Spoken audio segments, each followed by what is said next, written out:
السلام عليكم يا حلوين. طبعا اليوم أكلتنا أو طبختنا هي الكمار أو الحبار البحري. راح أنظفه، تابعوني وشوفوا شلون ننظفه سويا. تبين؟ تمام. أول شيء هذا من جوا نطلعه. أوكي، هذا بعدين هاي الأذان نشوف شوية.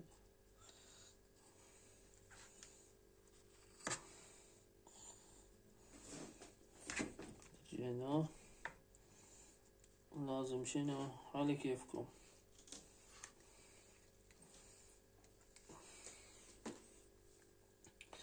إذا تلاحظون هنا راح يبين الكيس مال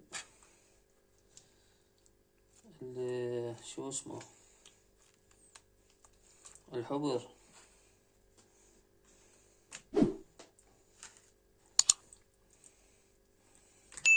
هذا الشيء قدامي لازم يتنظف صراحة. هذا هو شو اسمه الأعضاء مالتي. هذا هو الحبر. هذا حبر يبيعوه همينه. شوفوني هنا هاي نظف نظفا مو بريحا. زين، ورا ما خليتها شنو نجي نشيل هذا الجلد. شوفون هذا كله ينشال. مادة هلامية بشو اسمه. صراحة أول مرة جبته، فاعذروني إذا ما أعرف الطريقة، بس طلعتها من اليوتيوب دا أنظف بيها. شوفولي هنا شلون صار. هذا يصير هيج. هذا شلون مثل رجلينات مالته جسات مال الحركة. زين، هاي هم نسويها هيج.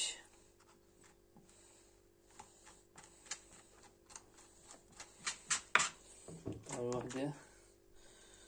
ثانية هاكو شو اسمه الفم مالته. هذا تشوفوه، هذا الفم هذا لازم ينقطع.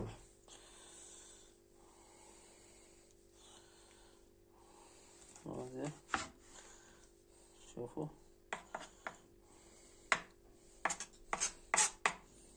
هسه هذا تمام. هذا يتقلى ويصير 100,000 شغلة وشغلة. تشوفون شلون دا يتقشر. هاي المجسات مالته.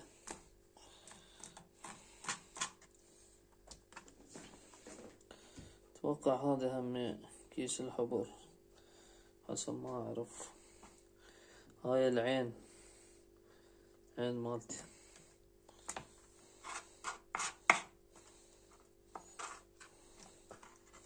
زين، يجي الثاني. هذا الثاني.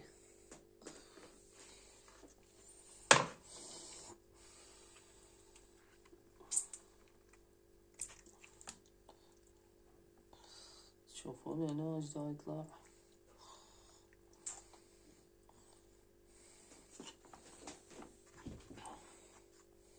اكو شي مثل شو اسمه. هذا الحبر انفتح هنا. هذا حبر.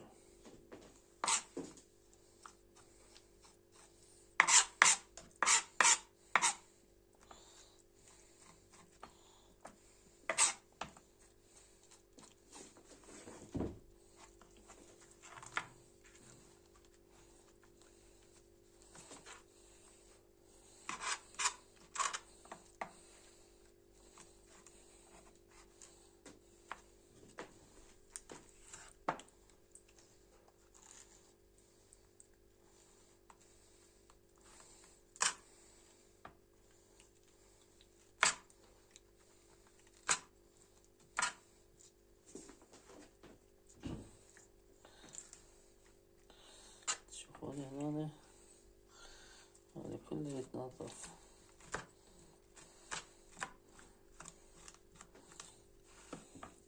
لي ما يصير أبيض هذا يتقشر،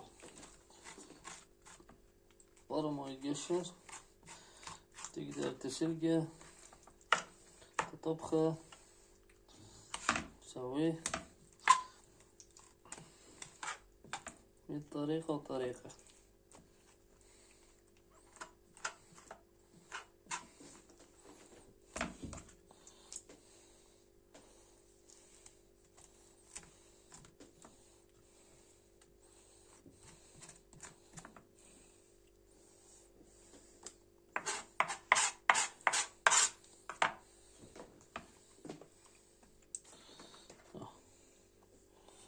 هذا الثالث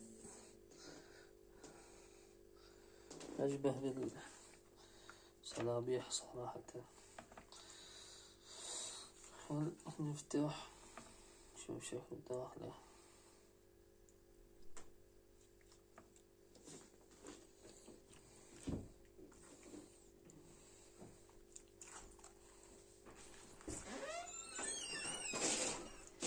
طبعا العمود الفقري مالتي يا شباب هو هذا العمود الفقري،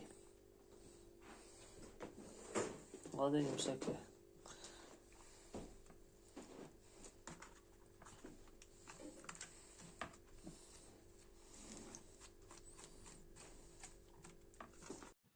احباب قلبي، ورجعنا لكم هنا مثل ما تشوفون دا ننظف الالكمار، دا نشيله من كل هاي اللون الاسود اللي على الغلاف على مود تنظيفه سريعة وسهلة. لي ما تشوفون صار ابيض وتنظف كل زين. وبعدها مباشرة شو نسوي؟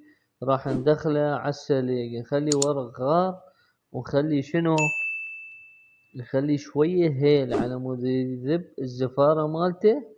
وبعدها مباشرة ننتظر عليه تقريبا ما يقارب 20 دقيقة، وكل ما يطلع الوغف نشيله مباشرة. ليش؟ على مود يتنظف كل زين ونسوي أطيب أخطبوط مقرمش وناكله سوية إن شاء الله. شوفون هنا شلون ننظفه بالتفصيل. إن شاء الله تستفادون من هاي الطريقة اللي دا تشوفوها، تمام، وتجربوه. أنصح الكل يجربه، لأن الأكلات البحرية بشكل طيبة ما تتوقعون ايش قد طيبة هي. ليش؟ لأن ما مجربيها، والما مجرب فيجهل هذا الشي. فأنصح الكل يجرب هذا الأخطبوط، خصوصا على تمن أصفر يصير مثل برياني، فشي خرافي ويخبل. وتجربة كلش راقية كانت. مع العلم كانت أول مرة أجرب هذا الكمار يسموهم، بس هو شكله يشبه الأخطبوط أو الحبار. أهم شي تشيلون السنون مالته وتنظفوه كل زين. بالنسبة للخضاريف مالته أو هذا اللون الأسود، وتطلعون مثل هاي الكيس الحبر مالته على مود شكو شي أسود، لا يذبه بالمي بالسلق. السلق ليش؟ على مود يتعقم ويذب شكو شي وسخ بداخله، وبنفس الوقت يذب الزفارة ويتنظف تنظيفة بسيطة وسهلة. مثل ما تشوفون هنا دا نشيل هاي الشكو وسخ طلعت هنا كلها. اوكي، شوفون هاي الرجلينات مالته. هسه راح نطلع السنون مالته، المكان اللي ياكل منه الكمار. شوفوا سنونه ايش قد حادة. راح نطلعها ونشوفها لكم قدام الكاميرا. ركزوا وياي شلون ننظفها تنظيفة سريعة وسهلة. شوفوا هنا هذا السن مالته اللي ياكل بيه. شوفوا هنا هاي باقي قطعة بسيطة همينة. هذا بالنص، هذا أهم شي. أوكي، نظفوه وبعدين يصير كلش جاهز للأكل ورا التنظيف بالملح والخل الأبيض حصرا. أوكي، شوفون هنا هذا اجينا على ثاني واحد ثالث واحد، سويناها كلها واحدة ننظف بيها. شوفوا أول شي نسحبه، نطلع من هاي الشفقة مالته. شوفوا هنا راح نشقها. إذا تلاحظون شلون الكيس مال شو اسمه الحبر مالته اللي يذبه من يتعرض للخطر، من يكون هو عايش يذب حبر أسود على مود يضيع الشخص شو اسمه الحيوان اللي يريد يفترسه. اذا تلاحظون عيون مالته هياتها قصيناها. اوكي، هذا الجزء السفلي او الرجلينات اللي يمشي بيها، هاي العيون هي السوداء، نذبها. شوفوا هذا الشيء الاسود، هاي هي العيون مالته. تمام. تشوفون هاي المادة المخاطية لازم تنشال تنظف كل زين. هنا هاي عفوكم من هاي العلاقة اللي اجا قدام الكاميرا، يعذرونا لان دا ننظف بايديناتي الاثنين يعني، فما انتبهت عليها. شوفوا لي هنا تنظيف سهل وسريع وما يراد له شي، بس للأسف كثقافة شرقية احنا ما ناكل مأكولات بس بحرية، لأن بالأساس ما يلتجئون إلها هواية. بس أنا عن نفسي صراحة أحب أجرب الأكل البحري كلش، فجبته وقلت راح أخوض هاي التجربة الحلوة وسويته على تمن أصفر. ما شاء الله طلعت نتيجة فشي لا يقاوم. شوفونا هنا هاي المادة السوداء كلها تنشال. شوفوا صار أبيض، يعني شلون مثل ما واحد ينشال الجلد مالته. لأن هاي الأكلات البحرية ينادلها تنظيف وتعقيم. لا تنسون المادة الأساسية الملح، تقدرون تستعملون الملح الخشن وبنفس الوقت خل. شوفوا هاي السنون مالته اللي ياكل بها.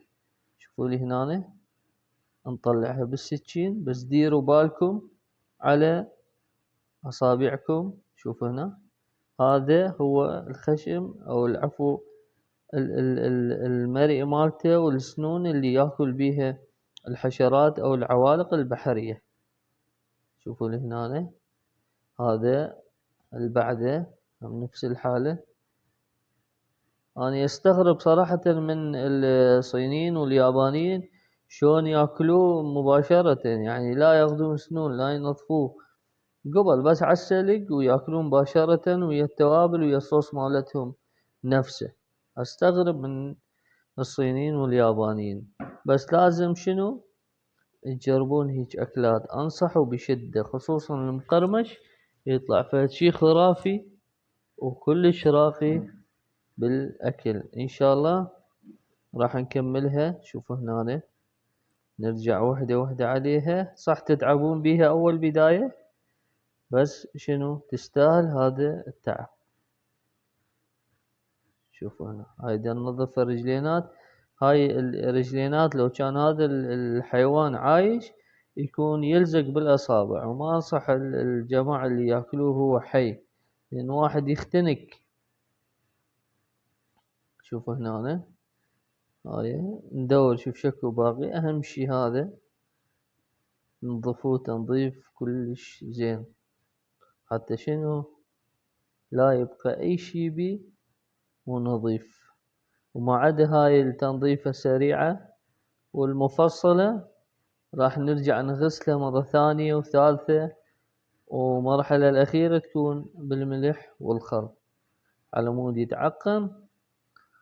ومن تاكلوا يعني النفسية ما تتقزز، لأن قليل من العالم تتقبل هيش نوعية من الأكل.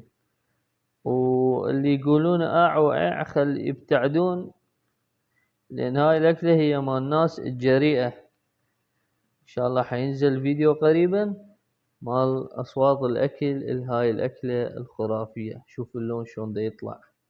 شوفونا هنا طبعا هي أشبه بالطعم السمك، بس القوام مالتها مطاطي، لأن بيها خضاريف أكثر مما هي بيها مثل ما نقول لحم طري نفس السمك. أوكي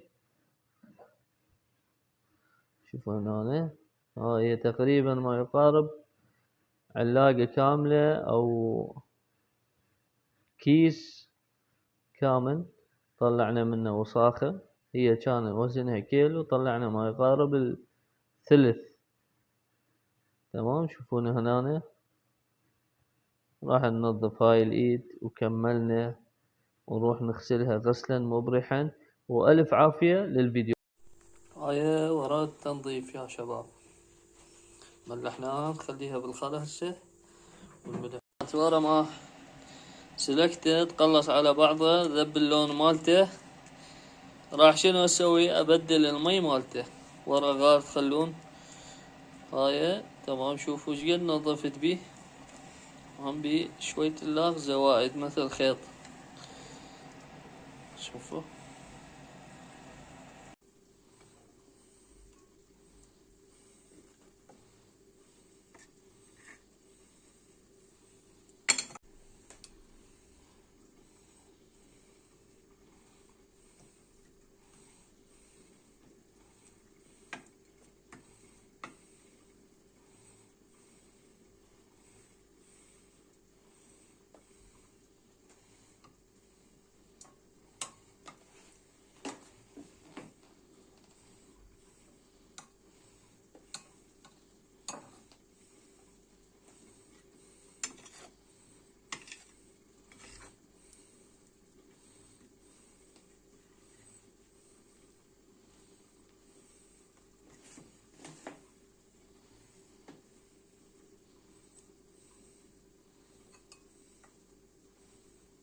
يا شباب، وهاي دنقل لي الحبار الاكلمار يسموه ما ادري ايش، بس يشبه رجلينات مال دجاج.